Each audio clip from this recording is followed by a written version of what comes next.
I almost feel like there's from 64 to 66, there's kind of two cycles. Is how this is my theory about it.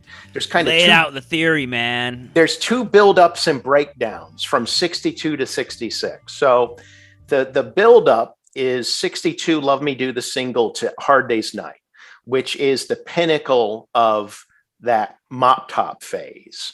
I mean, A Hard Day's Night, I always tell people, like, I always make this argument, a lot of people don't agree, that if you want to look at actually when the Beatles were considered the most radical in culture, it's A Hard Day's Night.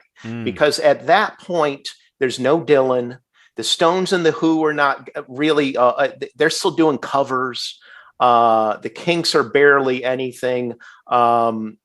Psychedelia has not really blown up out of California. And so right at that moment, end of 64, there is nothing more radical than the Beatles in all of music. And that record, it's their first record with all originals. And it's from beginning to end. It's an incredible record. It's just boom, boom, boom. Every song is great. But then the touring starts to wear on them and they find weed. And a Dylan record. And so then you see the buildup again. Beatles for Sale, which I think in America was called Beatles 60. You know, they did that weird thing where they chopped the records up in America. So Beatles 65. But Beatles for Sale then goes back to, there's some great stuff on there, but they're now leaning back on Chuck Berry covers again. You know, because they just didn't have a lot of time to work. Then Help is them starting to build up again.